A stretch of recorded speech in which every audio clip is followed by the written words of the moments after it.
శాంతి. సూరజ్బాయిజీ చెప్పిన ఆస్కా పురుషార్థ్. మన దృష్టికోణము ఇతరుల వ్యవహారము కోసము బాధ్యత వహిస్తుంది.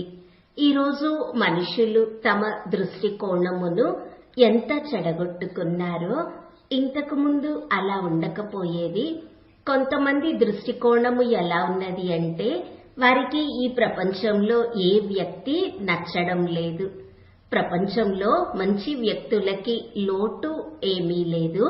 కానీ వారికి ఎక్కడైనా మోసము జరిగితే, పదే పదే వారిని అవమానపరచి ఉంటే, వారి అమాయకత్వము, సరళత, నిజాయితీని ఇతరులు దుర్వినియోగపరిస్తే అప్పుడు ఆ వ్యక్తులకి ఎలా అనిపిస్తుంది అంటే ఈ ప్రపంచంలో అందరూ చాలా చెడ్డవారే అని. మన బ్రాహ్మణ పరివారము ఎంతో శ్రేష్ట పరివారము. ఇది దేవకులములోని మహాన్ ఆత్మల పరివారము, భగవంతుని పరివారము. దీనిలో అందరూ పవిత్రతను స్వీకరించారు. ఈ పరివారము ఎటువంటిది అంటే అందరూ భగవంతుని కార్యంలో నిమగ్నమై ఉన్నారు. అందరూ తమ జీవితమును పరివర్తన చేసుకునే సంకల్పము చేశారు, పరివర్తన కూడా చేసుకుంటున్నారు. ఈ పరివారము వంటి పరివారము ఇంకెక్కడా ఉండదు. ఒక్కొక్కరివి సంస్కారములు ఎవరివి వారివి, ఎవరి పురుషార్థము వారిదే, ఎవరి భాగ్యము వారిదే. రాజధాని కూడా స్థాపన జరుగుతున్నది. దీనిలో వెరైటీ తప్పకుండా ఉంటుంది. రాజు, రాణి చాలా తక్కువ మందే ఉంటారు, 108 మంది మాత్రమే. షావుకారు ప్రజలు కొన్ని లక్షల మంది ఉంటారు. ఆ తరువాత మిగిలిన వారు సాధారణ ప్రజలే. మరి ఈ పరివారములో కూడా వెరైటీ ఉండడము తప్పదు, స్వాభావికము. అందరి పురుషార్థము ఒకే రకంగా ఉండదు. కావున మనము గుర్తుపెట్టుకోవాలి, మనము రాజ్య స్థాపన చేస్తూ ఉన్నాము. దీనిలో వెరైటీ ఉండడము స్వాభావికము అని. రెండవ విషయము గుర్తుపెట్టుకోవాలి, మనము ఆత్మలము. అందరము జన్మ జన్మాంతరాలుగా తోడు ఉండేవారమే. ఇక్కడ ఎవరు తోడు ఉన్నారు అంటే ఇంతకు ముందు కూడా జన్మ జన్మాంతరములుగా తోడు ఉన్నవారే.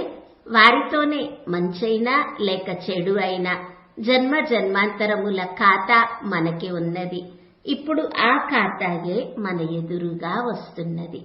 మన చుట్టూ 10 మంది ఉన్నారో లేక 20 మంది లేక 50 మంది ఉన్నారో, వారిలో కొంతమందితో ప్రేమ ఉంటే కొంతమందితో ఘర్షణ పడుతున్నాము, కొంతమందిపై అసహ్యము ఉన్నది, కొంతమంది గురించి పగ తీర్చుకునే భావన ఉన్నది.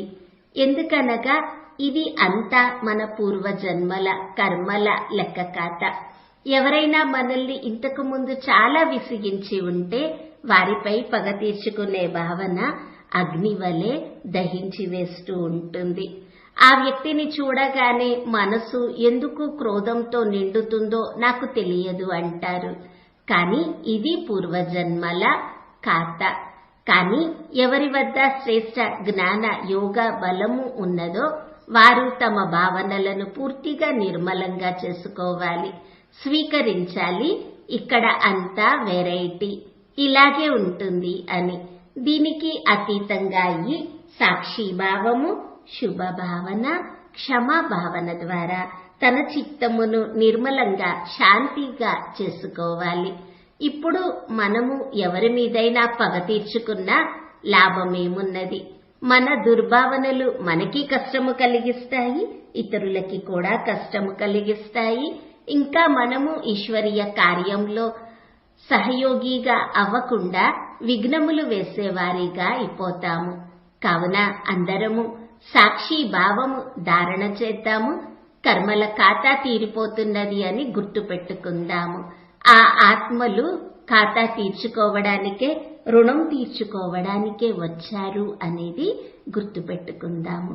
అందరి యందు దృష్టికోణము ఎలా ఉండాలి అంటే వీరు దేవకులములోని మహాన్ ఆత్మలు, భగవంతుని పిల్లలు. వారు కూడా మహనీయ త్యాగం చేశారు, వారు కూడా శ్రేష్ట మార్గములో అడుగుపెట్టారు అని. ఎవరికైనా జ్ఞానం చెప్తూ ఉంటే వారి మీద ఎంత భావన ఉంటుందో, వారు కూడా బాబా పిల్లలుగా అవ్వాలి, వారు కూడా సన్మార్గంలోకి రావాలి అని.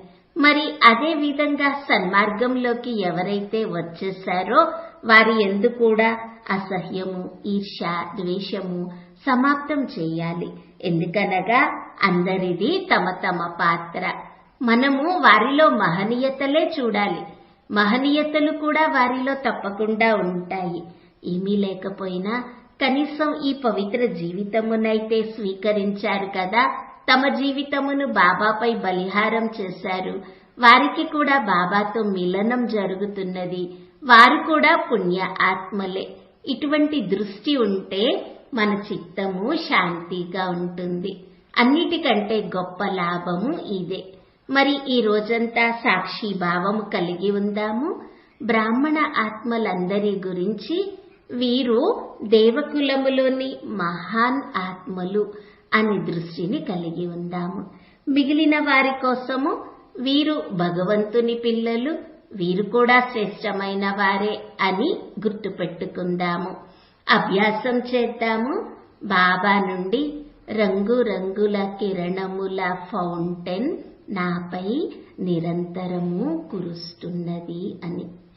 ఓం శాంతి.